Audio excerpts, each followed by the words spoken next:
अस्सलाम वालेकुम। बार बार तलाक देने की धमकी देना, घर से बाहर निकाल देने की धमकी देना, मायके बैठा देने की धमकी देना, ताने मारना या आपके साथ किसी तरह का मेंटली टॉर्चर करना, क्या ये भी डोमेस्टिक वायलेंस में आता है? जी हाँ, ये सारे केस डोमेस्टिक वायलेंस में आता है। ज़रूरी नहीं है कि आपको मारा पीटा ही जाए तो ही वो डोमेस्टिक वायलेंस का केस बनता है। Protection of women from domestic violence act 2005 section 5 के तहत अगर आपका पति आपको मारता नहीं है, ससुराल वाले आपको मारते नहीं हैं, मगर ताने देते हैं, बार बार घर से निकाल देने का ताना देते हैं, तलाक देने का ताना देते हैं, या फिर किसी तरह का आपको मेंटली टॉर्चर करते हैं, तो ये एक डोमेस्टिक वायलेंस का बहुत बड़ा कारण बन सकता है और आप डोमेस्टिक वायलेंस के लिए केस कर सकते हैं। आइए बताती हूँ कि इसमें करना कैसे है, कि कैसे आप केस कर सकती हैं। इसके लिए सबसे पहले आप चाहे तो डायरेक्ट प्रोटेक्शन ऑफिसर, वो महिला थाना भी हो सकती है, पुरुष थाने भी हो सकते हैं, काम थाना भी हो सकता है, आप वहाँ जाएं, मजिस्ट्रेट ऑफिस जाएं, एसपी जाएं, डीएसपी के पास जाएं, लिखित लेके जाएं, मौखिक जाएं, जैसे भी जाना चाहती हैं आप जाएं, वहाँ आप प्रोटेक्शन मांगे कि मेरे पति मुझे ताना मारते हैं, मुझे तलाक देने की धमकी देते हैं, घर से निकाल देने की धमकी देते हैं।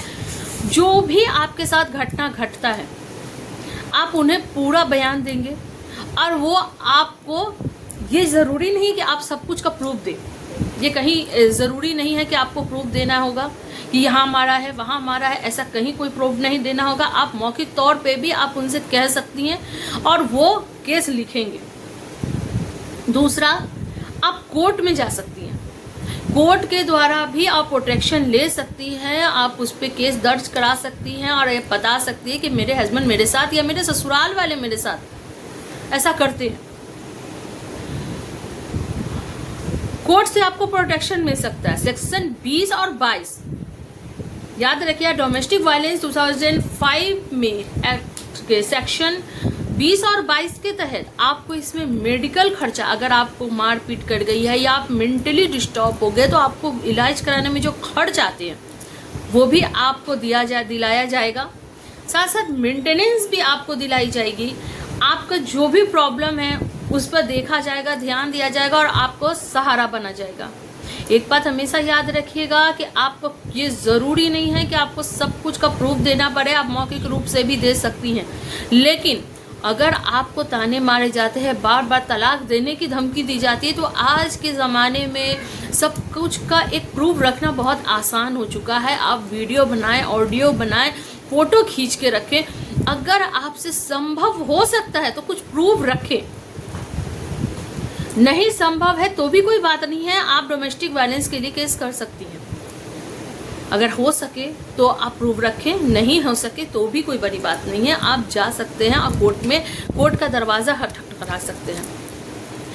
आपको अपने अधिकार का पता नहीं है, कोई बात नहीं है, लेकिन सहना ये गलत है। अगर आपके साथ बुरा हो रहा है तो उसके रोकिए, अपने साथ बुरा होने से रोकिए। मर जाने से अच्छा है लड़ जाना, ये बात हमेशा ख्याल रखिएगा। मर जाने से अच्छा है लड़ जाना। आप जिंदा रहेंगे, अपने हक के लिए लड़ सकती हैं, अगर आप मर जाएंगे आपके लिए कोई लड़ने वाला नहीं रह जाएगा। इसलिए इस दुनिया में रह के अपने हक के लिए लड़ना सीखिए, और कहीं भी कोई भी परेशानी आती है मुझसे कांटेक्ट कीजिए।